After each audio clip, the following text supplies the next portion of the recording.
Hola Josep, ¿nos escuchás? ¿Me escuchás? Sí, buenos días. Buenos días. Bien, estamos muy bien, se te ve muy bien. Creo que también nos ves a nosotros en pantalla, ahora me vas a ver a mí. Muy buen día y bueno, te voy a presentar, así ya comenzamos a disfrutar tu exposición y después tenemos un espacio para hacer intercambios de preguntas, de algunas reflexiones. Bueno, les voy a presentar, buenos días a todos, mi nombre es Martín Sabinioso y tengo el gusto de presentarles a Josep Figueras, que es médico y economista, es el director, actualmente es el director del Observatorio Europeo de Sistemas y Políticas de Salud y preside el Centro Europeo de la Organización Mundial de la Salud. También fue director de la Maestría en Gestión de Servicios de Salud en la Escuela de Higiene y Medicina Tropical de Londres. Ha recibido numerosas distinciones y premios, tiene una extensísima línea de publicación en sistemas de salud, incluye también la temática de recursos humanos y para nosotros es un gran ejemplo de una persona que proviene del mundo académico y que trabaja en la generación de evidencia para guiar la práctica clínica, para guiar la decisión de política pública de sistemas de salud. Hoy en particular va a hablar de los desafíos que se presentan para los sistemas sanitarios en Europa y el impacto que esto tiene en los recursos humanos. Así que bueno, gracias a la magia de Internet tenemos el gran gusto de disfrutarlo, te damos la bienvenida, Josep, y bueno, estamos muy entusiasmados, como te adelanté ayer, en poder conocer tu visión y a partir de ahí generar los aprendizajes que nosotros estamos buscando. Bueno, te doy la palabra y comenzamos con tu exposición. Gracias.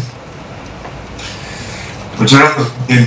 Es un placer, obviamente, tener la oportunidad de compartir con ustedes un poquito el trabajo que está haciendo el Observatorio. El Observatorio es un partenariado formado por una serie de países europeos, entre ellos Inglaterra, Suecia, Bélgica, hasta 12 países, junto con 3 organismos internacionales, la OMS, la Unión Europea, la Comisión Europea y el Banco Mundial. Además de algunas universidades, particularmente en el Reino Unido, la London School of Economics y la London School of Hygiene. Un poquito el concepto del partenariado este es recoger evidencia y cómo transferir esta evidencia a lo que es la toma y el soporte de la toma de decisiones políticas. En ese sentido somos lo que ahora está muy de moda decir un knowledge broker, ¿no? No sabría cómo traducirlo exactamente, pero hacer este trabajo de traducción entre lo que es la evidencia y la política sanitaria. Yo lo que quería hacer, o lo que me habéis pedido que haga, voy a ver si puedo poner la diapositiva. A ver, share screen, start. Me decís si no se ve, por favor, un momentito. A ver. Me decís si no funciona. De acuerdo, no digo nada, supongo que va bien. El objetivo un poquito de hoy era el siguiente, era hablar de qué manera los desafíos de los sistemas sanitarios en Europa, las reformas en Europa, están teniendo un impacto sobre los recursos humanos. Y sobre todo me gustaría concentrarme en los profesionales de la salud pública, que es un tema que entiendo que es de su interés. La presentación es de grandes pinceladas, es muy visual, por decirlo de alguna manera. Creo que a distancia es tremendamente difícil entrar en muchos detalles, pero espero que les sirva un poquito, primero, para entender qué está pasando en el viejo continente, qué tipo de temas nos están preocupando en cuanto a los desafíos y de qué manera esto afecta a los recursos humanos. También me había planteado hablar solamente de políticas de recursos humanos, pero pienso que hacerlo sin hablar primero de lo que es el sistema sanitario y en qué aspectos nos estamos, qué desafíos tenemos, tendría poco sentido. A ver qué les parece un poquito el menú que yo les sugería para esta tarde. Primero, los desafíos, como ya he dicho. Después, ¿cuál es la respuesta del sistema sanitario? En este momento estamos en medio de un experimento natural. Quizás sea cínico o irónico decirlo así, porque no es un experimento muy agradable. Como sabes, el viejo continente, como sabéis, está en fase de crisis financiera, crisis económica, de la que estamos saliendo, o esperamos salir, pero esta crisis ha tenido un impacto negativo, como hablaré dentro de unos minutos, sobre los sistemas sanitarios, los recortes de presupuestos, etc. Es decir, nos ha dado la oportunidad de aprender de qué manera los sistemas sanitarios se adaptan a lo que es el desafío de la falta de recursos. Por tanto, hablaré de la respuesta, hablaré de tres aspectos de esta respuesta, hablaré de cómo proteger el sistema sanitario. Hay un debate sobre el hecho de que la salud está relacionada con la riqueza y, por tanto, si entendemos que el sistema sanitario crea salud, algunos dirían que no, pues por lo tanto el sistema sanitario sería bueno para la riqueza económica también. Cómo mejorar el desempeño, la performance, cómo exprimir eficiencia del sistema sanitario. Y la tercera parte, digamos, de esta respuesta sería cómo actuamos sobre los determinantes de la salud, lo que es la salud en todas las políticas, o lo que está muy de moda aquí, el health in all policies. La tercera parte, y más importante, las dos últimas partes, serían cuáles las implicaciones de estos desafíos, de esta respuesta al sistema sanitario para los recursos humanos, y finalmente me focalizaría un poquito en el caso de los profesionales en la salud pública. Los desafíos. A partir de ahora, me disculparán, algunas de estas diapositivas, muchas de ellas, desafortunadamente, son en inglés, pero me sirven un poquito a mí para guiarme, para no perderme, y también lo que he hecho ha sido un poquito recoger de varias presentaciones del trabajo del observatorio aspectos que les puedan ser interesantes. Por tanto, voy a repetir, el objetivo es darles una idea de qué pasa en Europa, en el sistema sanitario, de qué manera los recursos sanitarios, de qué manera los recursos humanos están respondiendo a ello, y también darles una idea de qué tipo de recursos en el sentido de evidencia tenemos. El observatorio ha publicado en los últimos 10-15 años alrededor de unos 100 estudios, y les iré aquí y allí dando pinceladas de qué tipo de trabajos están disponibles, todos en la web, son bajables todos, si tienen interés a seguirlos más tarde. En definitiva, los desafíos. Los desafíos, a mí, cuando veo presentaciones de mi propia organización o de otras, me hacen pensar en los 4 jinetes del apocalipsis, ¿no? Yo creo que a veces exageramos o magnificamos un poquito el escenario dantesco de los desafíos del sistema. Y a veces hablo que el envejecimiento de la población se equivale un poquito al hambre. Las expectaciones de los ciudadanos, un poquito la guerra de los ciudadanos, la tecnología, la pestilencia y finalmente la muerte por la falta de sostenibilidad del sistema sanitario, sostenibilidad económica. Creo que no está la cosa tan mal, creo que la hemos exagerado un poquito, pero lo utilizo un poquito porque a veces es una buena manera de presentar estos desafíos. Yo en estos minutos que tengo me gustaría hablar de lo que es el envejecimiento y la carga de enfermedades crónicas y de qué manera esto ha afectado, está afectando los recursos humanos y la organización de los sistemas sanitarios. Y me gustaría hablar también un poquito de, ya les he apuntado antes, de lo que es la sostenibilidad financiera económica del sistema sanitario. Por tanto, voy a empezar por lo que se llama la Old Age Dependency Ratio. En los países, los 27, ahora somos 28 con Croacia, esto estaba hecho cuando éramos 27, hablando de lo que es la ratio entre los trabajadores y las personas que están con una labor económica activa y aquellos que están jubilados. Los datos en estos momentos serían aproximadamente de una persona jubilada por cada 4 personas trabajando. A medida que vamos operando, viendo las proyecciones, vemos que este mapa se nos está volviendo de verde a azul, a amarillo, para el 2050 para acabar siendo muy rojo. Muy rojo quiere decir que es una ratio de más del 50%. Esto querría decir que tendríamos una persona jubilada cada 2 personas trabajando. Esto parte de la base que la edad de jubilación es la misma que tenemos en estos momentos, y como saben ustedes, a medida que la esperanza de vida aumenta, nuestros países han cambiado la edad de jubilación. Siguiendo las noticias sabrán que uno de los grandes problemas en estos momentos entre Grecia y la Unión Europea para acordar el último préstamo actual de la Troika es el cambiar. La Troika le está pidiendo a Grecia que cambie la edad de jubilación, una cosa que Syriza no está dispuesta a hacer. Y estamos en un momento, como saben, a punto del Grexit, es decir, que podría ser que Grecia saldría de la Unión Europea. Y uno de los temas más trascendentes, estos momentos más debatibles, es cambiar la edad de jubilación. Yo creo que viendo esta imagen que tienen delante suya, delante de ustedes, nos así. Pero no voy a entrar en temas políticos o de bienestar social en este tema. El tema del envejecimiento afecta de forma particular también a los trabajadores sanitarios. Estos son datos antiguos, pero me acabo de dar cuenta que es en 2005, pero con datos más nuevos que también tenemos, por supuesto, veríamos esta curva, una curva de distribución de la edad, en este caso en Francia, que se va girando, que se va moviendo hacia la derecha cada vez más con profesionales más envejecidos en nuestro sistema sanitario.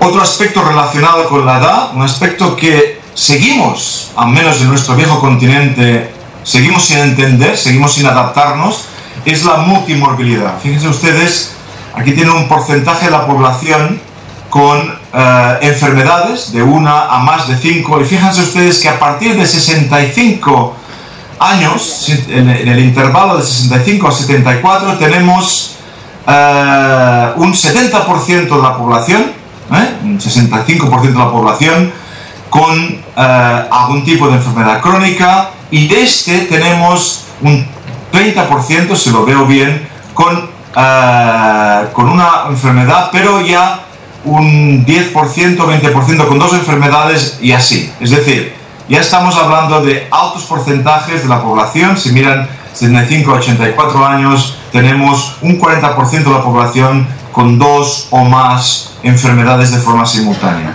Y si ustedes van hoy a muchos de nuestros hospitales de nuestro viejo continente, verán que todavía estamos trabajando como hospitales agudos. Estamos todavía trabajando con superespecialistas, estamos trabajando no con geriatras, no con internistas, sino con superespecialistas. Estamos trabajando todavía con departamentos especialistas, ¿no?, de cardiología, neumología, cuando realmente un 85% de estos enfermos son crónicos. Necesitamos organizar tanto los hospitales como los recursos humanos en forma de la severidad del paciente, la multimorbilidad, de la necesidad de dependencia de soporte y menos por especialidad.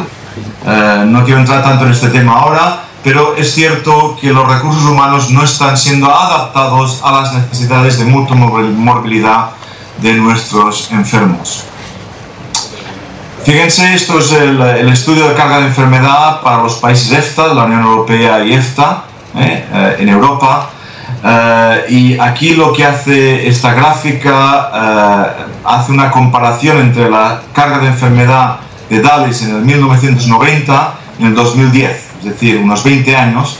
Fíjense ustedes en el cambio, digamos, de perfil epidemiológico, un aumento enorme de la enfermedad de Alzheimer, con los trastornos musculoesqueléticos, caídas, todas ellas relacionadas, diabetes, osteoartritis, todas ellas relacionadas, la mayoría de ellas relacionadas con el envejecimiento de la población y las enfermedades crónicas.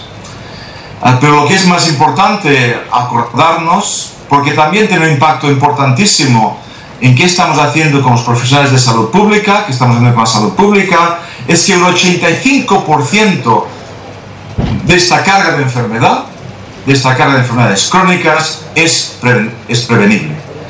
Es decir, bien, en esta gráfica ven la carga de enfermedad, con una serie de enfermedades crónicas, cardiovasculares, cáncer, diabetes, etc. Pueden ver que buena parte de estas enfermedades, estos DALIs, están determinados por la dieta, por el tabaco, por la obesidad, etc. Es decir, ahora les pongo en esta diapositiva de forma un poquito más grande para que lo puedan leer mejor cuáles son estos riesgos: el tabaco, el alcohol, la presión arterial, el sobrepeso, el colesterol, la falta de actividad física y la baja toma de frutas y vegetales. Todos ellos con una parte muy importante de prevenible. Fíjense, a mí esta gráfica me gusta en particular. Aquí lo que miramos es, ha habido una reducción en los últimos años, como saben, de lo que es la enfermedad coronaria, la cardiovascular. Y en lo que tienen ahí en su izquierda, ven una serie de estudios, depende de los países, algunos son americanos, Nueva Zelanda, Polonia, República Checa, Suecia, Finlandia, etc. Lo que ven aquí es la parte, digamos, del azul oscuro, sería qué porcentaje de la disminución de la enfermedad cardiovascular, de la mortalidad por enfermedad cardiovascular, se debe a la mejora de los tratamientos y qué parte se debe a la mejora de los factores de riesgo. Incluso en aquellos estudios, como pueden sospechar, hechos en Estados Unidos, donde el estudio de los que tenemos aquí delante, el estudio IMPACT, desde el 1980 al 2000, incluso, es decir, cogen un intervalo en este caso de 20 años, incluso en este estudio el tratamiento no explicaría más de un 50%, alrededor de un 50% de la disminución de la mortalidad por enfermedad cardiovascular. Y los factores de riesgo serían alrededor del 44%. Este sería el estudio, digamos, que daría tratamiento un impacto más importante. En Finlandia, un poquito más abajo, ven ustedes ahí, este estudio del 82 al 97, en el cual dirían que el 76% de esta disminución cardiovascular se debería a la disminución, a los programas de intervención de los factores de riesgo. Esta gráfica también me gusta en particular. Ya relacionamos con el otro jinete del apocalipsis de esta tarde, que sería el impacto sobre el gasto sanitario. Fíjense ustedes, si miran el tercero ahí, en la lista, tenemos la obesidad. Las enfermedades relacionadas con la obesidad, como la cardiovascular, la diabetes, explicaría un 1% del Producto Nacional Bruto, en pérdida de productividad, y casi un 5% del gasto sanitario. El cáncer, un 6,5%, y los accidentes vasculares entre 1,5 y un 2% del Producto Nacional Bruto. Un riesgo que es altamente prevenible. En España, desde que se inició una serie de programas de prevención, hemos visto una disminución brutal del gasto sanitario, del impacto económico de los accidentes de tráfico. Un ejemplo, de hecho, importante en la clase de hoy, en la presentación de hoy, que la directora general de tráfico es una médico especializada en salud pública. Esta mujer ha hecho un cambio espectacular en la política de prevención de los accidentes de tráfico, con un impacto en la calidad de vida, en el well-being de los españoles, pero también en el impacto económico. Lo que me lleva a otra imagen también muy espectacular, en la que la obesidad ya se acerca al tabaco y a la violencia al terrorismo en cuanto al impacto sobre la economía global. 2 trillones de dólares estarían explicados al año, por el impacto de la obesidad en el gasto sanitario y en la economía. Y hablaríamos también del tabaco con 2,1. Aquí tenemos a nuestro jinete del apocalipsis en el viejo continente. Estas imágenes son horribles también. Estas imágenes les dan lo siguiente. Estas imágenes son 5 países en Europa y comparan lo que es el cambio. Vamos a ver. Perdonen, estoy haciendo muchos anglicismos, no porque no ame nuestra lengua, sino porque estoy acostumbrado a presentar en inglés. Además, desafortunadamente las diapositivas son en inglés y estoy destrozando nuestra preciosa lengua, por lo cual me disculpo, pero no puedo hacerlo mejor. Por tanto, les quería decir que esta diapositiva lo que hace es mirar el cambio, el rate de cambio de gasto sanitario anual desde el 2007 al 2012. Y les pongo países en los cuales el gasto sanitario público en el 2012 todavía es más bajo del que teníamos en el 2007. Fíjense ustedes en Irlanda. En Irlanda tuvieron que absorber en el 8, 9, 10 y 11 cortes sanitarios de un 5, 15, 10 y 10% sucesivos en el gasto sanitario. Fíjense ustedes en Grecia, con cortes sanitarios de un 15% del presupuesto. Es decir, ha sido realmente un test, un experimento natural de cómo el sistema sanitario se adapta o deja de adaptarse, y esto ha tenido un impacto, como diré más tarde, importantísimo en los recursos humanos, cómo el sistema sanitario ha tenido que adaptarse a estos recortes importantes. Quizá algún cínico diría que esta curva que parecía no tener fin, parece que sí tiene fin. Es decir, aquí tienen una diapositiva que nos da la tendencia al alza del porcentaje del gasto sanitario, del Producto Nacional Bruto, y ven como a partir del 2008 este porcentaje siempre creciendo en los últimos años. Aquí estos datos son desde el 75 al 2012, desciende. Esto es otra cosa si es bueno o malo, pero al menos los economistas estarían contentos porque hablarían de una contención de costes. El tema es en qué tipo de costes estamos conteniendo. Y como diría nuestro ministro de Salud, tuve la oportunidad en Gastein, en nuestro foro hacia la abertura, y tenía al ministro de Salud griego, y como decía, no estamos hablando de una crisis, sino que estamos hablando de una nueva realidad. Para lo que os pueda servir, tenemos mucha evidencia. Estos son solamente estudios del observatorio. El último lo llamamos crisis económica e impacto sobre los sistemas de salud en Europa. Y como les digo, no es que se trate de que ustedes quieran aprender sobre el impacto sobre el sistema sanitario, sino es un experimento natural. Les permite ver cómo los sistemas sanitarios se adaptan a esta crisis económica y de qué manera afectan las políticas de salud, las políticas de sistemas. Pero ya les he anunciado al nauseam lo que iba a hablar, por tanto, hablemos de ello. ¿Cuál ha sido la respuesta? Paso a mi segunda parte de la presentación. La primera ha sido los desafíos. Ahora, ¿cuál ha sido la respuesta al sistema sanitario? La primera ha sido: salud es riqueza. Estamos intentando convencer a nuestros ministros de Finanzas de que no deberían recortar el presupuesto sanitario porque la salud es riqueza. Y este triángulo que presentamos hace unos años a los ministros de Salud en una conferencia ministerial, un triángulo que mi colega Martin McKee y yo desarrollamos, intenta resumir esta realidad. Es decir, tienen ustedes en la cúspide del triángulo los sistemas, a su izquierda la salud y a su derecha la riqueza. Les decimos a los ministros que la salud tiene un impacto positivo sobre la economía. Cuanto más saludable es nuestra población, más rinde. También les decimos que los sistemas sanitarios son parte de esta economía, emplean la población, son parte del sistema innovador, pueden ser parte de la exportación y por tanto pueden traer divisas al país. Y por último, y los ministros de Finanzas nos decían que no era siempre así, que si los sistemas sanitarios son costo efectivos, el sistema sanitario debería tener un impacto en la salud. Pero como les decía antes, siendo un poquito cínico, a veces el impacto positivo es más fuera del sistema sanitario, en la educación, las medidas antipobreza en otras áreas, que en el sistema sanitario como tal. Pero en fin, el objetivo ahí era demostrarles de que la inversión en el sistema sanitario, cuando era costo efectiva, era buena para la economía y era buena para la población. Este libro que les pongo aquí es un estudio en el que intentamos poner los argumentos en esta área. ¿Y de qué manera podemos exprimir eficiencia al sistema sanitario?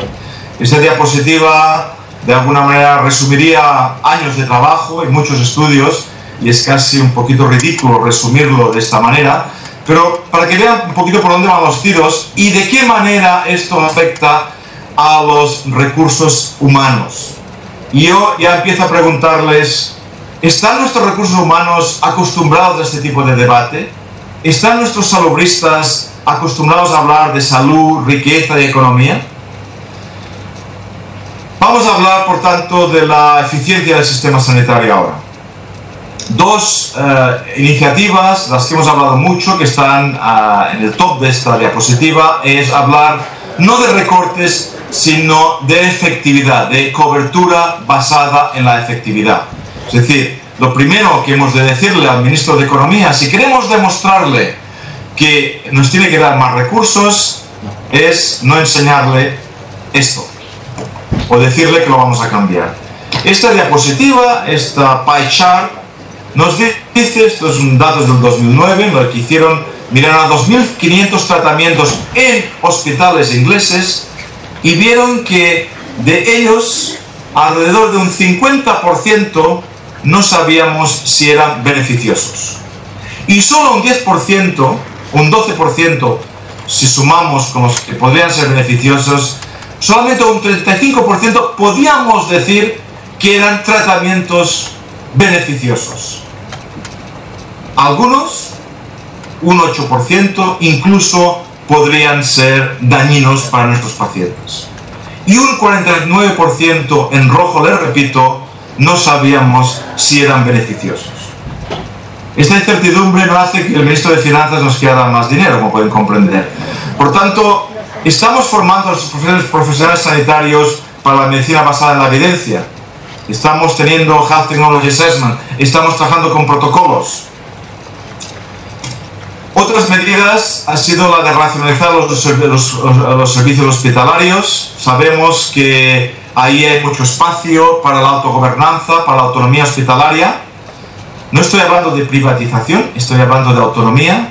Pero ¿cuál es el problema de la autonomía hospitalaria? Nuestros gestores no son capaces. No es que los compradores de servicios, también esta diapositiva, no sean capaces de comprar en función de la evidencia, aquí tienen Strategic Purchasing, sino que los hospitales no pueden responder, no tienen los mecanismos para responder a estos contratos en muchas ocasiones. No tenemos una formación de gestores y gerentes para poder responder a ello. Esto está cambiando, estoy generalizando de una forma un poquito simplista y me disculparán por ello. Con más tiempo podríamos hablar un día de la autogobernanza o de la autonomía hospitalaria, podríamos hablar de la contratación hospitalaria y qué supone para la formación de los recursos hospitalarios, para la gestión hospitalaria, para los gerentes hospitalarios, pero decirles que un poquito el gran caballo de batalla es cómo no solamente las estructuras organizativas para tener más autonomía hospitalaria, para ser más flexible a las nuevas necesidades, a la contratación,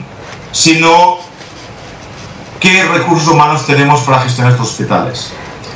También estamos hablando de cómo fortalecer la atención primaria. Aquí les enseño un mapa de Europa. El verde serían países como España, como Finlandia, como Reino Unido, como Holanda, en el cual estamos hablando de sistemas de atención primaria fuertes, orientados a atención primaria. En este estudio de nivel, que también pueden acceder, atención primaria fuerte quiere decir atención continuada, quiere decir salud pública en la atención primaria, quiere decir equipos de atención primaria, y entramos de nuevo a los recursos humanos, entramos de nuevo a hablar de médicos de familia formados en salud pública. Estamos hablando de enfermería formada para dar soporte a la atención primaria, enfermería preparada para la atención integrada de cuidados, etcétera. Pero como ven, muchos países están en amarillo y muchos de ellos en rojo. Estamos ahora trabajando, por ejemplo, en Austria con la reforma de la atención primaria, y era interesante que uno de los problemas fundamentales con los que nos encontramos es que no hay médico de familia. Uno podría poner ahí nuevos centros de atención primaria, una nueva atención de familia, una nueva atención primaria con formación continuada, con cuidados integrados de crónicos, pero simplemente no tenemos una universidad en la cual la atención primaria, los médicos de familia, sean unos departamentos importantes. Normalmente es la Cinderella, sería la Cenicienta, decimos en español, la atención primaria con la salud pública es la Cenicienta guapa, bonita, preciosa, inteligente, pero que está escondida un poquito en los sótanos de las universidades a los que nadie les hace caso. Por tanto, si no, estos países como Inglaterra o como Finlandia, donde la atención primaria funciona, tenemos también, o Dinamarca, una formación de atención primaria de médicos de familia muy fuerte, con un prestigio en la atención primaria muy importante en la universidad también. Mi tesis hoy será de que, mi tesis, como pueden ver, es que los sistemas de enseñamiento, de formación, están muy lejos y van muy por detrás en muchos países de las necesidades del sistema sanitario. Por esto estoy gastando tanto tiempo a remarcar estas necesidades, para que se den cuenta ustedes, no sé si es el caso de Argentina, pero ciertamente en nuestro viejo continente, en muchos países, que la universidad va muy por detrás de las necesidades del sistema sanitario. Obviamente la integración de servicios quiere decir cerrar hospitales, que disminuir hospitales. Nuestros trabajos está en el papel del hospital. Con la nueva evidencia, el hospital es cada vez menos importante. El hospital tiene un papel de los diagnósticos, ahora está muchas veces fuera del hospital, está en la cirugía de día, quería decir, perdonen. Es un hospital que va por severidad, por necesidad de tratamiento, no por especialidades, como os decía antes. Un hospital que trabaja con la atención primaria, trabaja con la domiciliaria, y no tenemos personas formadas para esta atención integral. Es decir, nos encontramos que sobre todo en la interfaz entre la social y lo que es la atención sanitaria tenemos una falta de formación importantísima de recursos sanitarios en aquella área. Otra área importante ha sido el pago, la contratación de servicios. Ahí lo que nos falta es mejores salubristas que sean capaces de trabajar con los compradores de servicios. Compradores de servicios no es un tema de contabilidad, es un tema de calidad, es un tema de evaluación de necesidades, en los cuales podamos ligar la evaluación de necesidades a lo que es la compra de servicios. Esto creo que ya les da una idea de cuáles son las respuestas de este continente a estos desafíos, a estos clientes del apocalipsis. Y la tercera parte de esta respuesta de hoy sería cómo actuar en los determinantes de la salud. Ahí tienen ustedes mucho trabajo. Europa ha adoptado lo que se llama la Salud 2020, que es una nueva versión de la salud para todos. Ahí tiene una serie de estudios, algunos de la Organización Mundial de la Salud, a la que también pertenezco. A su derecha, los estudios del observatorio. Uno de ellos es la gobernanza intersectoral y el otro es salud en todas las políticas. Tuvimos el placer de trabajar con las presidencias finlandesas de la Unión Europea. Con la última trabajamos en la actualización del trabajo en salud en todas las políticas. De nuevo, tiene una labor importantísima en cómo formamos nuestros salubristas, nuestros profesionales en salud pública. Más tarde les hablaré de ello. La salud en todas las políticas quiere decir un salubrista muy distinto al que estamos formando en nuestras escuelas de salud pública. Pero simplemente apuntarles que hay evidencia, que hay trabajo hecho, que hay muchas iniciativas y un compromiso político para llevar salud a todas las políticas sanitarias, pero estamos todavía lejos de conseguirlo. ¿Y por qué? Esta diapositiva, mientras la voy desarrollando, les da una idea en dónde debemos de estar trabajando. Y tenemos que trabajar en el gobierno, fuera del ministro de Salud, tenemos que trabajar en el Parlamento, con los funcionarios, tenemos que trabajar con formas muy distintas de financiación, es decir, con el gobierno tenemos que crear gabinetes alrededor del primer ministro, tenemos que recrear comités parlamentarios, tenemos que introducir impacto de salud en los comités, en los parlamentos, para que sepan cuando hacen políticas económicas, políticas políticas de desarrollo urbano, tengan análisis de impacto de salud. Tenemos mecanismos interdepartamentales para poner en marcha. Tenemos que poner presupuestos unidos, presupuestos joint budgets, es decir, se trata de que haya presupuestos entre educación y salud, que haya presupuestos entre servicios sociales y salud, economía y salud, es decir, poner mecanismos presupuestarios relacionados entre distintos sectores. Tenemos que ver cómo trabajamos con los stakeholders, con la industria. Nadie quiere, más tarde hablaré de este tema. Hay que trabajar con la industria alimenticia, hay que trabajar con el público, con los stakeholders, con los actores, si realmente queremos cambiar el estado de salud. Aquí, en esta última parte de la diapositiva, hablo de algunos mecanismos legales, financieros, regulatorios, de advocacy, de abogacía, no sé cómo traducirlo al español, al castellano, de coordinación, es decir, esta parte de la diapositiva les dice qué mecanismos estas estructuras tendrían para poder poner salud en todas las políticas. Pero de nuevo el problema que tenemos, no tenemos salubristas, no tenemos profesionales formados para poder trabajar en ministerios de educación, en ministerios de finanzas, en ministerios de agricultura, etcétera, etcétera. Voy a pasarme esto porque creo que el tiempo está pasando muy rápidamente y les hablaré que junto a lo que sería el proceso, la organización, cómo ponemos mecanismos para trabajar en todas las políticas, tenemos mucha evidencia ahora también sobre la economía de la prevención. Esta diapositiva, en la cual no tengo tiempo de hablar y probablemente ni la vean en detalle, es simplemente para recordarles que tenemos muchas intervenciones, tanto en el alcohol como en el tabaco, como les decía antes, en la prevención de accidentes de tráfico, en el colesterol, etcétera, etcétera, en las cuales son intervenciones que van a ahorrar recursos, que serán costo efectivas. No voy a entrar en los detalles de esa diapositiva, sino, por ejemplo, recordarles que los impuestos en el alcohol los impuestos en tabaco, los impuestos en los alimentos grasos. Aquí en Europa hemos hablado de los sin taxes, de los impuestos del pecado. Estos impuestos se han puesto en marcha gracias hasta cierto punto a la crisis financiera en países como Hungría, como Dinamarca, etcétera. Han recogido recursos al ministro de Finanzas y al mismo tiempo hemos visto un cambio de conducta por una razón simplemente de disincentivos financieros. Si tenemos mecanismos a mano. Y de nuevo, parece que estoy hoy haciéndome marketing, discúlpenme ustedes, pero estos son bienes públicos descargables de forma gratuita. Estamos a punto de publicar este estudio entre nosotros, la OCDE y la OMS, sobre el caso económico para prevenir y promover la salud. Pero bueno, después de anunciarles tanto hablar de los recursos humanos, acabo hablando de recursos humanos, pero quería, repito, sin hacerme aburrido, decirles de que si no entienden estos desafíos, será muy difícil formar los recursos que nos hagan falta.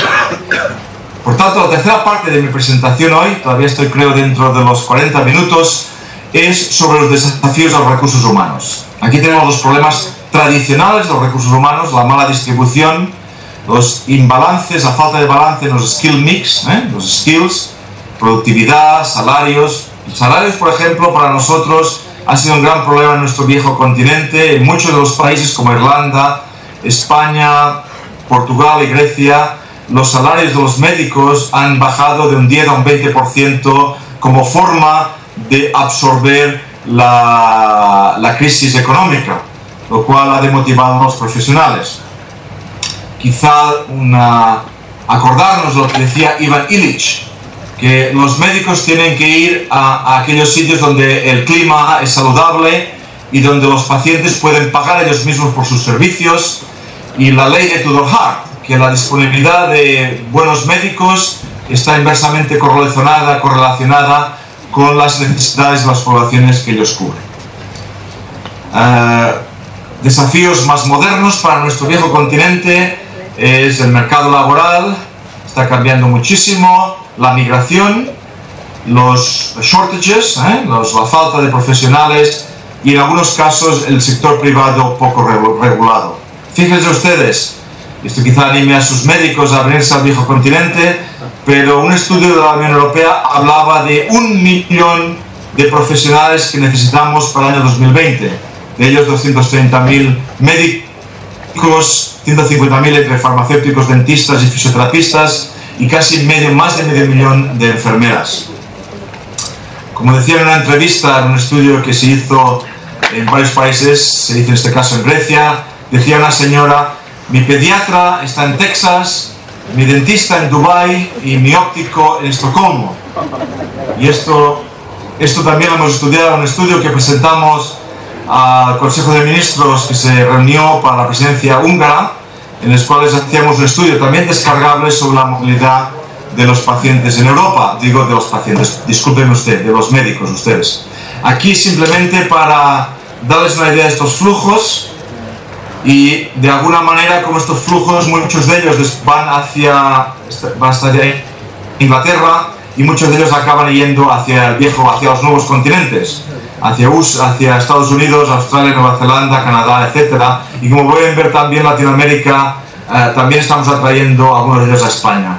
Esto ha llevado, y de nuevo, quizá les es poco relevante, claro, pero esto nos ha llevado a aprender muchísimo en Europa de cómo regulamos estos flujos. Fíjense ustedes, aquí tenemos a un dentista húngaro en Inglaterra, que teniendo en cuenta que los ingleses tienen pocos dentistas, el hombre se montó una tienda inflable y se fue a practicar como dentista en un chiringuito, allí en un sitio en Inglaterra.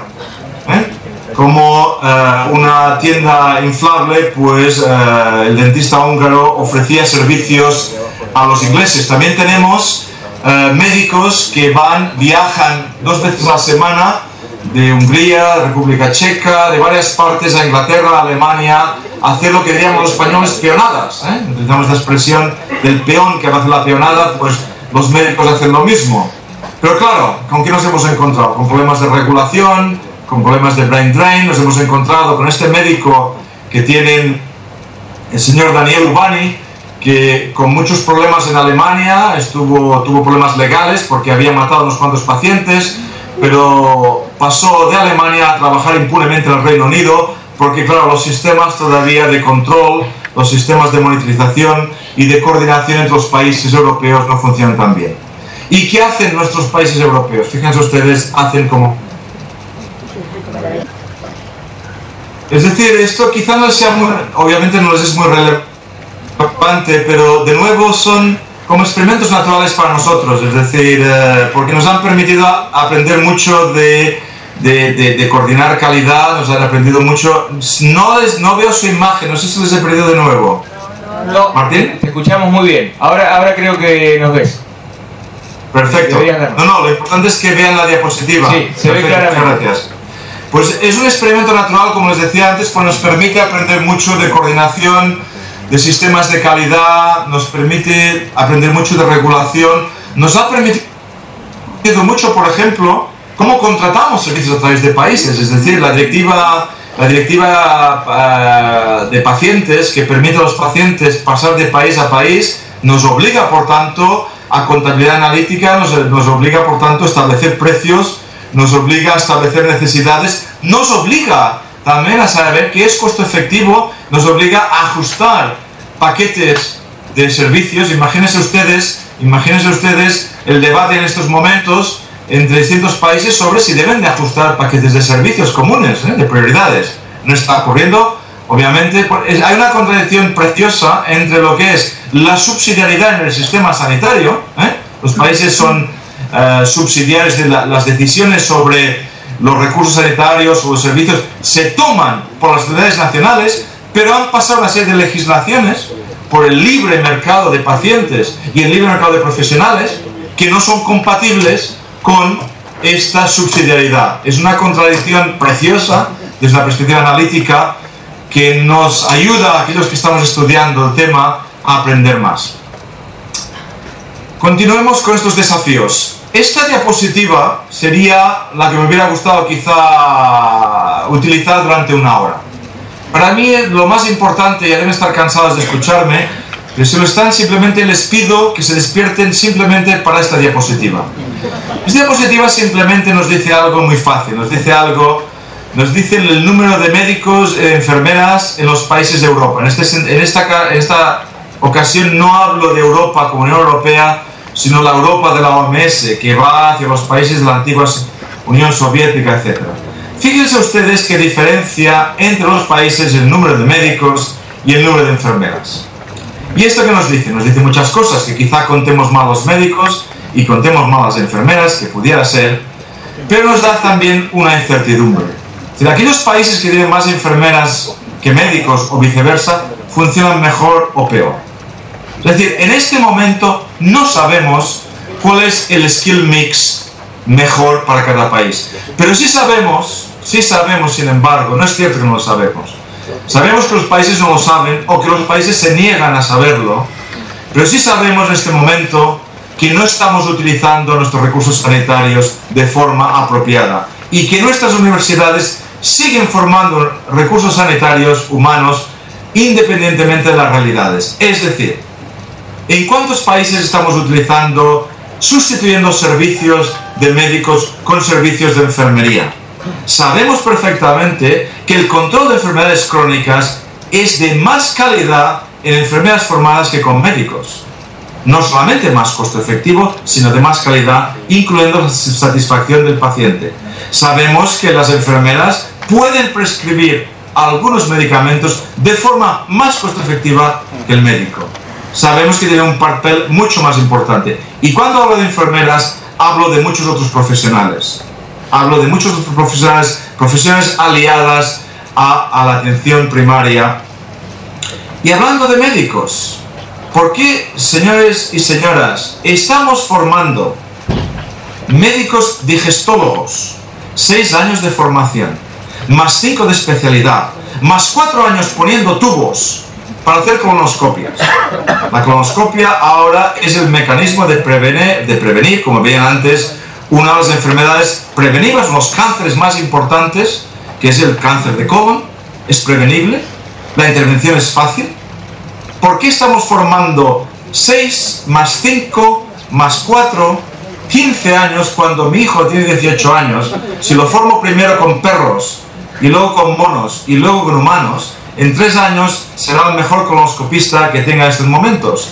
¿Por qué a los 23 años no podría hacer colonoscopias? Lo que estoy diciendo, lo dije una vez en la presidencia eslovena, con médicos en la sala y casi me echaron, pero soy médico también, además de economista, pero ha llegado el momento de plantearse cómo estamos utilizando nuestros recursos humanos y por qué estamos formando un mix que no es el adecuado. Y sobre todo, a nivel de atención social y sanitaria, a nivel de atención domiciliaria, necesitamos los profesionales totalmente distintos a los que estamos utilizando en este momento.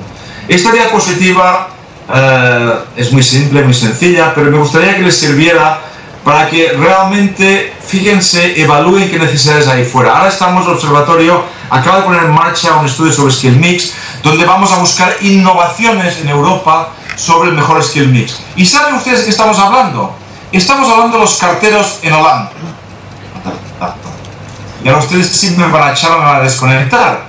Pero ¿por qué no? ¿Por qué no utilizar a los carteros? El cartero es una persona que va a los domicilios de los abuelos y abuelitas casi cada día. ¿Por qué no utilizar el cartero para ver cómo está el abuelo crónico? Para preguntarle, para hablar con él. Y si no se encuentra bien, para ir a los vecinos o llamar al sistema sanitario. ¿Por qué no?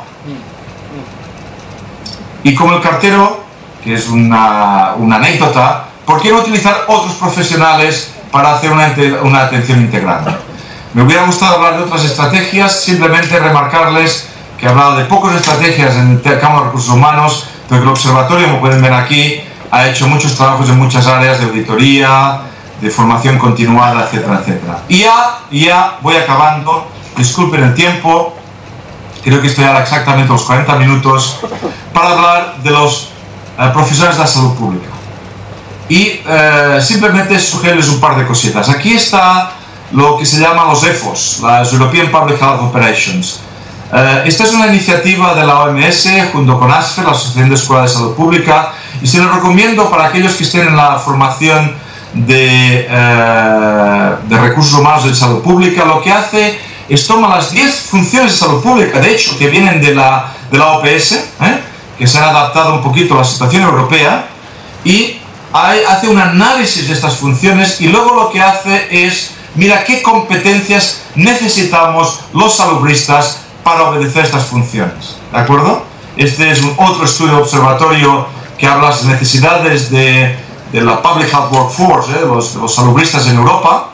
Pero fíjense ustedes, por ejemplo, aquí lo que hago es un estudio que hizo ASFE, la Asociación de Escuela de Salud Pública, Escuela de Salud Pública con la que trabajamos. Lo que hace es estas funciones que van desde la monitorización, a la identificación de prioridades, a la preparación para las emergencias de salud pública, la protección de la salud, la prevención, la promoción, la competencia, la formación de recursos humanos, la gobernanza, que voy a repetirlo 3 veces, gobernanza, gobernanza, gobernanza, la comunicación, y también lo repetiría 3 veces, que son áreas que en la salud pública están escaseando. Soy también miembro de una organización que se dedica a la auditoría de escuelas de salud pública, y nos damos cuenta que los programas de salud pública en el viejo continente tienen mucha epidemiología, mucha estadística, mucha enfermedad comunicable, que es muy importante, por supuestísimo, pero tiene muy poco de ciencia política, de económicas, de comunicación, etcétera, etcétera. Y este diagrama en spider, en araña, en tela de araña, nos da una idea de las diferencias entre las necesidades de la salud pública y de la formación de la salud pública. Lo que hace, esto es solamente un ejemplo, en este caso es EFO, la función 1, que es la monitorización de las enfermedades, y lo que hace es las competencias, cuáles son las competencias necesarias para esta EFO y cuáles son las performance, el desempeño real de estas competencias. Como ven, en rojo está el real, en marrón está las necesidades. Es decir, en el caso de la monitorización necesitamos competencias en el impacto, analizar el impacto de salud, en la contribución al análisis de salud, en la preparación de option appraisal, en la evaluación de necesidades de salud, etcétera, etcétera. Y fíjense ustedes qué diferencia hay entre las reales, necesidades reales y la formación real de nuestras escuelas de salud pública. Pero el mundo de la salud pública es tremendamente complicado. Este es a nivel internacional. Fíjense ustedes cuántos actores tenemos a nivel internacional. ¿Ustedes piensan que tiene sentido? Estos son los actores en estos momentos actuando en la salud pública. ¿Cómo formamos a los salubristas internacionales para entender, y a veces me vuelvo loco para entender cuál es el trabajo de estas distintas organizaciones, e imagino que a nivel nacional tienen desafíos parecidos? Esta diapositiva es para recordarles la complejidad de la salud pública en nuestros días. La complejidad de Google. Ustedes saben que en este momento Google es uno de los mecanismos mejores para monitorizar las enfermedades comunicables. Es decir, con búsquedas de Google podemos monitorizar si tenemos una nueva epidemia apareciendo en China. Claro, China se ha ocupado de bloquear Google, pero en otros países. Ahora un grupo está utilizando Google Maps, ¿cómo se llama? No el Maps, pero el Google que tiene las imágenes para ver la conducta de los individuos, si van caminando hacia el parque, si entran al pub, al bar. Si tenemos ahí todos esos nuevos mecanismos, ahí tenemos el desafío de comunicar en un país, en un mundo de ruido. Y esto es importante para mí. Fíjense ustedes, son solamente unas cuantas compañías que están controlando el mundo de la nutrición. Sé que es complicando irse a la cama con el diablo, como dirían algunos, no traduce muy bien esta expresión en español, pero quizá debemos ir a la cama con cuidado, pero debemos de influenciar estas grandes compañías. Hemos de ir hacia la autorregulación. Y si no a la autorregulación, a la sanción, el carrot, la zanahoria y el bastón. Pero hemos de trabajar, hemos de entender cómo estas grandes corporaciones determinan la salud de nuestra población. Fíjense ustedes, a nivel internacional, este sería el trabajo de un salubrista durante la semana. ¿Estamos en este momento diciéndole a los ministros de Finanzas cuál es el impacto de la salud de la recesión económica? ¿Estamos entendiendo los subsidios de agricultura en Argentina? No sé cuáles son en detalle, pero sí los en Europa. ¿Qué tienen el impacto de salud? ¿Los subsidios al tabaco? ¿Los subsidios a la leche? ¿Política industrial? ¿Política de trade? ¿Política de mercado? ¿Cuál es el impacto de las industrias de tabaco en la inversión en los países de la antigua Unión Soviética y cómo esto afecta la regulación de tabaco o no regulación en estos países? En fin, estas son las 9 roles y competencias que la salud pública debe de adoptar.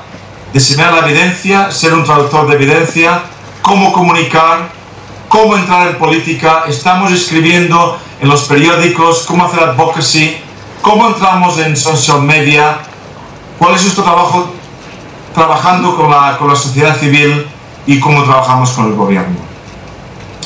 Y acabar un poquito con esta diapositiva de un programa de formación en el que colaboramos también en la Universidad de Maastricht, que habla del liderazgo en la salud pública y cuál es el marco de competencias, la liderazgo política, el systems thinking, el pensamiento de sistemas, el liderazgo, la inteligencia emocional, la comunicación, etcétera, etcétera.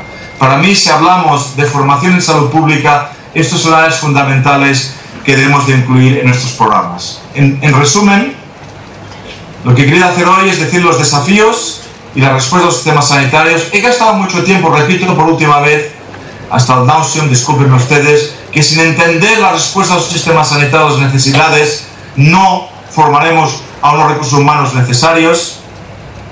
Las implicaciones para estos recursos humanos ha sido la tercera parte de mi presentación y finalmente un caso para los profesionales de salud pública distintos a los que estamos formando en muchos países en estos momentos.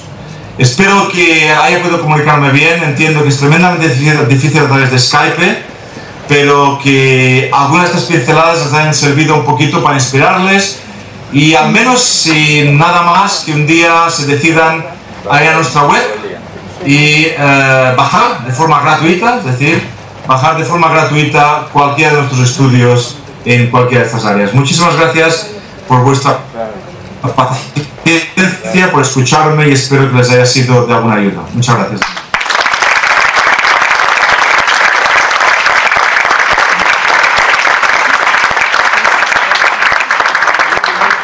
Muchas gracias, Josep. La verdad que hemos disfrutado muchísimo tu excelente y apasionada exposición.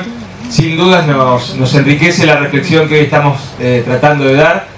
Está todo el país representado, hay directores, hay autoridades de los ministerios, así que tener la perspectiva de los países de la Comunidad Europea, tener la perspectiva de aquellos que están tratando de generar las evidencias para entender mejor qué está necesitando el sistema de salud, cómo progresa, sin dudas nos viene muy bien.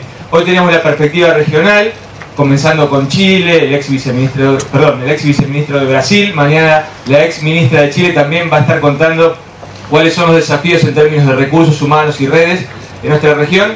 Y bueno, me gustaría que comencemos a poder compartir con vos algunas inquietudes y preguntas, ¿puede ser?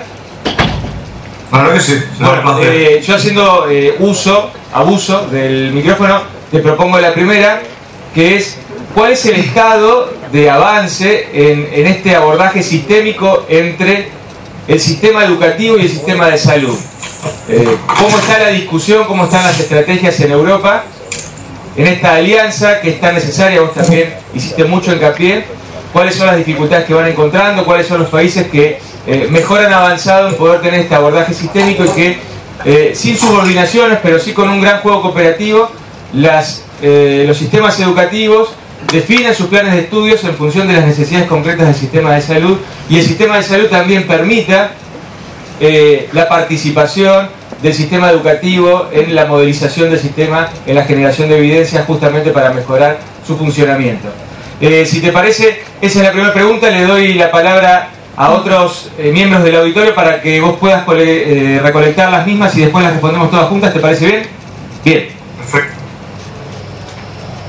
Mi pregunta tiene que ver con si han logrado medir el impacto de la crisis y de la reducción presupuestaria en indicadores vitales y en la productividad, por ejemplo, de los recursos humanos, porque por ahí podría ser una buena excusa para presionar a los ministros de finanzas, ¿no?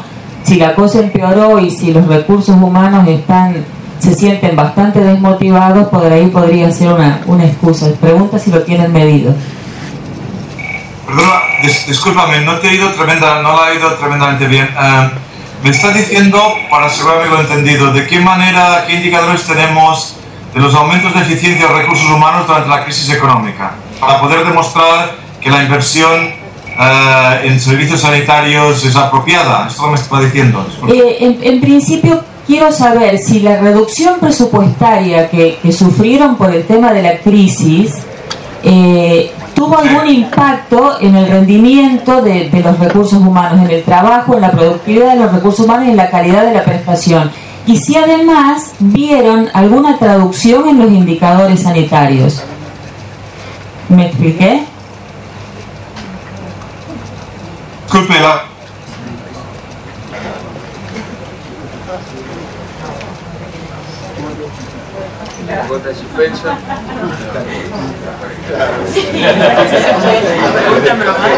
Ojo con lo que preguntan. Sí, vamos a un gran esfuerzo. Claro, pero se entendió. Yo creo que la última parte no la escucho. Fue lo último de su... Fue lo último. Sí.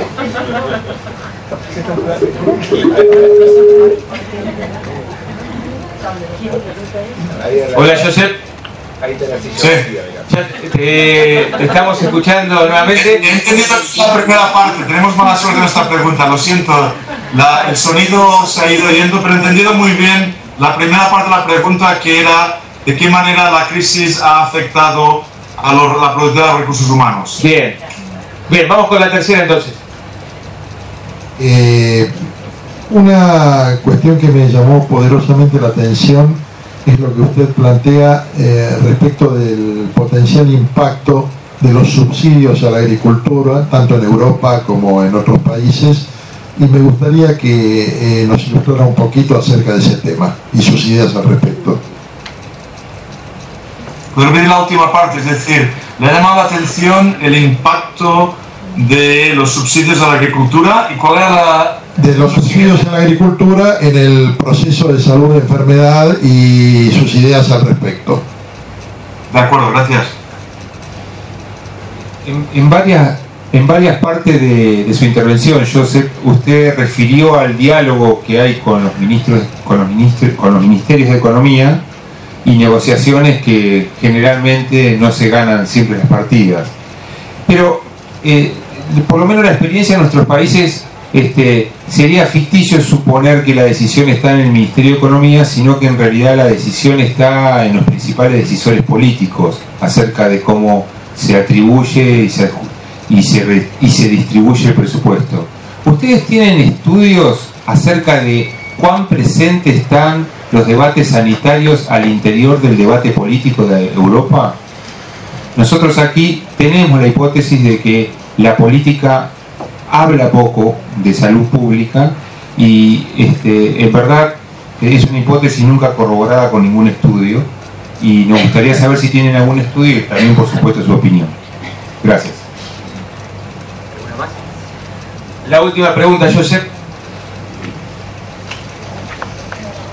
Sí, ¿qué tal? Cuando usted hablaba y hacía referencia de los hospitales, ¿no? Creo que a más de uno se nos viene a la cabeza que hace unos años atrás pasábamos lo mismo por acá, digamos, en la República Argentina. En una de las diapositivas que usted mostraba, sí, hablaba de los problemas reales que presentaban, y se notaba la necesidad, ¿no? O sea, muchísima más necesidad que a los problemas. Y como decía, una grande donde hay una necesidad y un derecho. Pero más allá de eso, usted en la propuesta que presenta dice que habla elementalmente de protocolos. ¿Hacia dónde apuntan esos protocolos o cuál es la manera de persuadir con los protocolos para el financiamiento? Muy bien, Josep. Esas son las 5 preguntas. No queremos abusar de tu tiempo y de lo que habíamos acordado, así que si te parece, te escuchamos en la respuesta de cada una de ellas.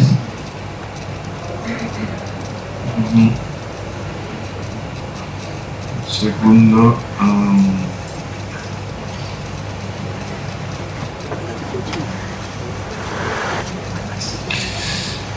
¿Puedes acordarme la primera pregunta? Disculpa. La primera, la que te consultaba, ¿en qué estado estaba esa búsqueda de hacer una alianza madura, cooperativa entre el sistema educativo de formación y el sistema de salud? Sí. Y si hay alguna experiencia en Europa que sea interesante para conocer más de cerca.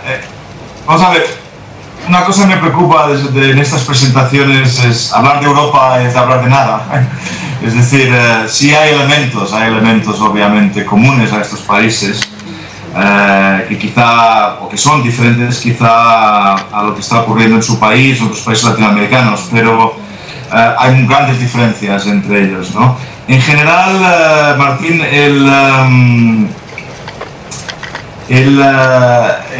hay poca colaboración. Estos son los problemas más serios con los que nos encontramos entre la educación, y por esto hablaba tanto de este tema, que quizá les sea menos importante para ustedes, entre la educación y el sistema sanitario. Es decir, la educación está funcionando de forma totalmente independiente, incluso cuando los sistemas sanitarios están adoptando parte de esta formación, sobre todo la formación posgraduada, hay grandes debates y discusiones entre los dos sectores. Es decir, pero no solamente esto, estamos hablando también de la planificación. Nos encontramos con los planificadores de recursos humanos trabajando de forma independiente en ministerios de salud con los ministerios de educación. Estos son los grandes desafíos en estos momentos, que es tremendamente complejo coordinar a estos dos grandes poderes, también políticos y de influencia. En nuestro continente el tema se vuelve más complejo porque mientras que la planificación de recursos humanos se hace a nivel nacional, se hace mal y se hace a nivel nacional, el efecto que tienen es a través de países. Es decir, nos encontramos, por ejemplo, y ahora estoy sentado en estos momentos en Bélgica, los belgas están formando anestesistas que se van a trabajar a Holanda. Es decir, los holandeses, por la razón que sea, no forman suficientes anestesistas y psiquiatras, y sus imbalances están compensados con la formación de psiquiatras en otros países, y de anestesistas en Bélgica. Y así nos encontramos con otras partes, por ejemplo, la formación de médicos. En algunos países tienen números clausos, por los cuales, por ejemplo, fue bastante interesante un estudio en Austria. Los austriacos introdujeron números clausos para los austriacos, pero por legislación europea los alemanes podían entrar en las universidades austriacas para hacer medicina. Lo cual era una incompatibilidad entre la legislación nacional austriaca y lo que era la legislación europea. Es decir, siento, Martín, que no puedo darte muchas ideas en este sentido. Podríamos hablar de ejemplos más concretos como el caso de Inglaterra, el caso de Suecia, donde estos dos grupos se relacionan mucho mejor y se han coordinado. Pero en general, esto es un análisis relativamente bastante mal en nuestro continente. Segundo, la pregunta es interesantísima también. Es decir, los recursos humanos han aumentado las eficiencias. Es decir, hemos visto que en general, en estos países, los médicos y enfermeras han absorbido unos recortes enormes. Y en estos momentos, como decía un consultor, me decía, you can get away with murder. Es decir, en estos momentos, con la idea, uno se puede incluso librar no sé traducir bien al español, perdone. Es decir, decía el consultor que se puede hacer lo que se quiera estos días. Con el tema de la crisis financiera, el sistema lo absorbe prácticamente todo. Es decir, se hicieron recortes de salarios, se hicieron recortes de personal importantísimos, y muchos de estos recursos humanos han aceptado ello, han mantenido la productividad a pesar de las disminuciones en los salarios. Y el tema está, claro, es decir, cuál es la sostenibilidad de ellos. Es decir, nos encontramos en otra presentación que podemos haber dicho, en la cual analizo el impacto de la crisis. Estamos en una situación en la cual hemos recortado los salarios y los números y les estamos pidiendo ahora que adopten nuevas innovaciones, que adopten nuevas reformas. Por tanto, estamos en un momento difícil porque estos recursos humanos, después de los recortes, no están con una moral tremendamente alta. Pero no hay que ser negativo tampoco, es decir, han habido aumentos de eficiencia, y han habido aumentos de eficiencia no porque les pagamos menos, sino porque de hecho ellos mismos se han responsabilizado más, hay más transparencia. En este momento, un ministro, un director de hospital debe de ser transparente, debe de explicar los recortes, debe de buscar la participación del profesional. Y gracias a esta participación hemos visto y tenemos mucha experiencia, evidencia sobre esto, mejoras en la eficiencia, porque estos recursos humanos, estos médicos, estas enfermeras, han participado más en el proceso de mejora de calidad, de utilizar los recursos mejores. También vemos cómo algunos equipos critican a los otros, los de digestivo diciendo que somos de cardiología que hacen las cosas mal, los de atención primaria diciendo que son los hospitales que utilizan los recursos mal también, ¿no? Pero aparte de esto, han habido eficiencias positivas. El impacto de salud en la agricultura sería una de las áreas que más les aconsejaría poner en marcha.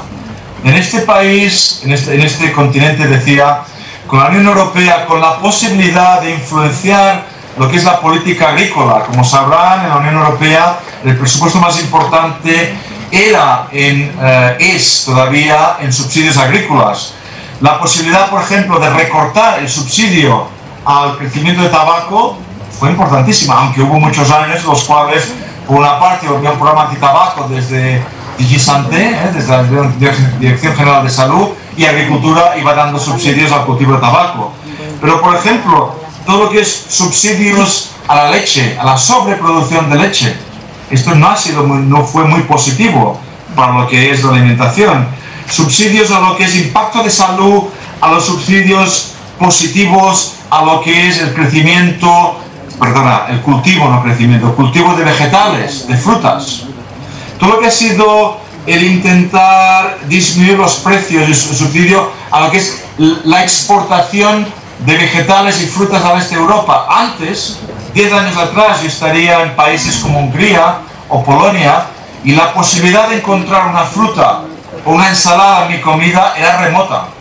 En estos momentos estamos viendo cómo los subsidios, la mejora, la abertura de mercados, la mejora de exportaciones ha bajado los precios y por tanto ha aumentado, ha mejorado la dieta. Y de hecho, no quiero enrollarme demasiado porque estoy tomando mucho tiempo, hay estudios como el de mi compañero codirector del observatorio Martin McKee demostrando que la mejora en la cardiovascular que hemos visto en años recientes ha sido parcialmente al efecto positivo es decir, no hablamos de efectos a largo plazo, sino a corto plazo del cambio de dieta hacia vegetales y frutas. El tema, la pregunta sobre los ministros de Economía, bueno, no les voy a engañar, es más un sueño que una realidad, es decir, tenemos casos, estamos mejorando, por ejemplo, la OCDE lleva un grupo entre salud y ministros de finanzas y se han estado haciendo pues cosas interesantes entre los dos grupos. Primero, creo que me decía que si era salud, si era economía o era presidencia. En realidad es presidencia. Tenemos ejemplos, por ejemplo, en Suecia, donde han adoptado lo que se llaman los targets, no sé cómo lo diría en español, castellano, lo que son los objetivos nacionales a nivel de presidencia. Es decir, hay compromisos para mejora la salud, hay compromisos para la obesidad, hay compromisos para disminución de pobreza, etcétera, equidad, que están tomados a nivel de presidencia. Es decir, hay ejemplos positivos. Downing Street en Inglaterra también en algunos momentos adoptó estos targets a nivel nacional y se responsabilizó el primer ministro sobre ellos. Cuando esto ocurre, por ejemplo, también tenemos ejemplos de ministros de salud pública y ministros de servicios sanitarios. Tessa Jowell, la primera ministra de salud pública, también lo hemos visto en Suecia, tuvo un impacto importante en las medidas de salud pública porque su trabajo era determinantes de salud, separando los servicios sanitarios. Todo el tema de impacto de salud, todo el tema de impacto económico, mire, yo si tengo que criticar a alguien es los que están sentados en esta sala y el que les está hablando. Es decir, somos nosotros los que debemos aprender el lenguaje económico. El ministro de Finanzas y el primer ministro nunca lo va a aprender. Es nuestra responsabilidad preparar estudios y preparar una forma de comunicación para que puedan entender el impacto económico que tiene la mejora de la salud. Nosotros tenemos estudios, por ejemplo, que hicimos para la Comunidad Europea sobre el absentismo laboral y el coste económico que tiene el absentismo laboral, el coste que tiene el desempleo en estos momentos en cuanto al impacto de salud y en cuanto a la productividad, el coste del desempleo sobre el suicidio. Es decir, nos corresponde a nosotros en definitiva de sacar estos números y ponerlos a nivel de ministro de Finanzas y de presidencia. Pero como dirían algunos compañeros míos, no solamente son los datos, sino la salud pública debe de ser la revolución, debe ser la advocacy, debe ser la protesta social, si no las cosas nunca cambiarán. La última pregunta, mi memoria es corta, me disculparán, creo que era sobre los protocolos y sobre las guías clínicas. Esta es un área en la cual se está avanzando muchísimo, es un área en la que nos sentimos que la crisis ha ayudado, es un área donde los países están poniendo evaluación de HTA, Health Technology Evaluation, evaluación de tecnología sanitaria, donde la medicina basada en la evidencia se está poniendo en marcha en muchos países, donde se ha ligado en algunos casos a la contratación, a los incentivos y donde vemos un impacto positivo en cuanto a la mejora de calidad y de la eficiencia, pero hay mucho que hacer todavía y como les decía antes, hay todavía mucha incertidumbre. Aquellos datos que les enseñaba del 2009 de los hospitales ingleses, probablemente si lo repitiéramos habría una situación mejor ahora. Perdón, me he enrollado demasiado con las preguntas, es un poquito difícil acordarse bien de por dónde iban, pero espero que haya respondido al menos una parte de ellas. Muchas gracias. Muchas gracias, César.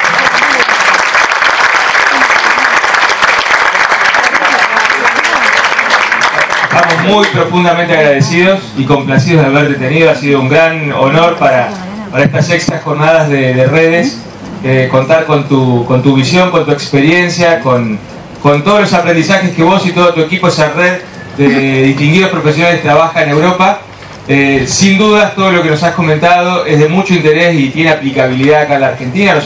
Nuestro desafío va a ser poder adaptar estos aprendizajes para enriquecer nuestra mirada y nuestras decisiones.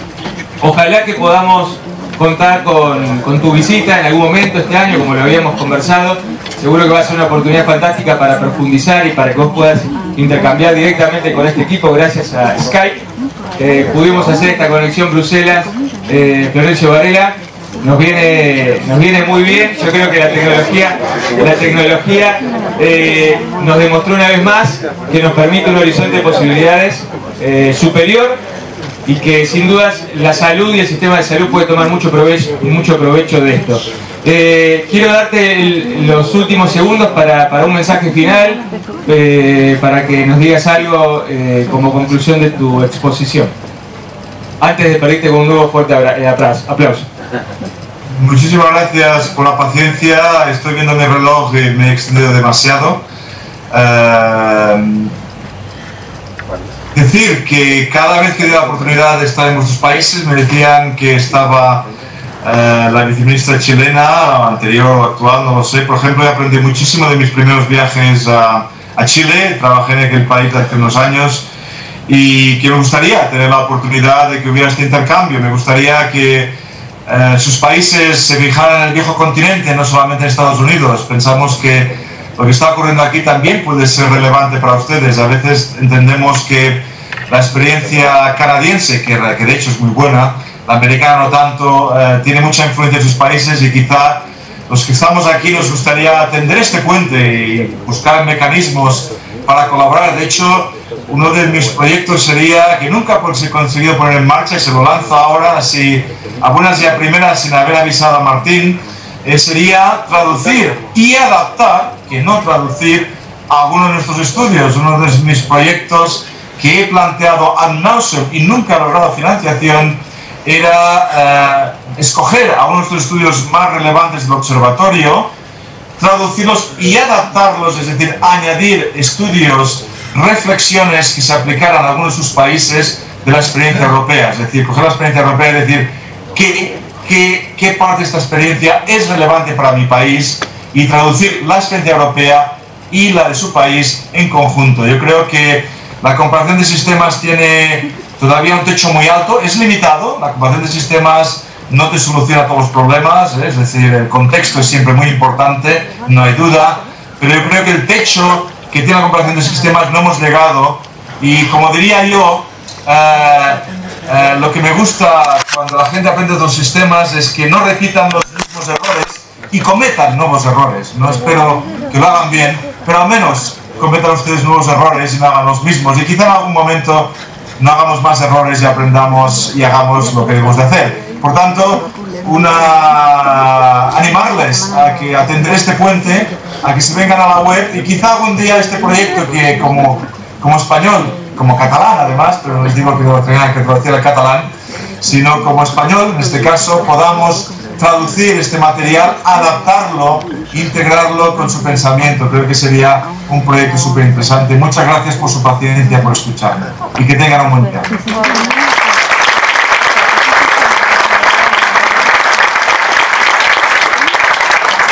Gracias, Joseph. Seguro nos va a encantar la idea. Para fortalecer las redes clínicas tenemos que fortalecer las redes de cooperación y de intercambio de experiencias y aprendizajes. Así que estaremos en contacto para ver cómo podemos ponerlo en funcionamiento, este intercambio de experiencias, y adaptar los estudios de la Comunidad Europea y del Observatorio a nuestra realidad local. Te agradecemos nuevamente y bueno, y te mandamos un fuerte abrazo de Argentina. Gracias. Chao, gracias.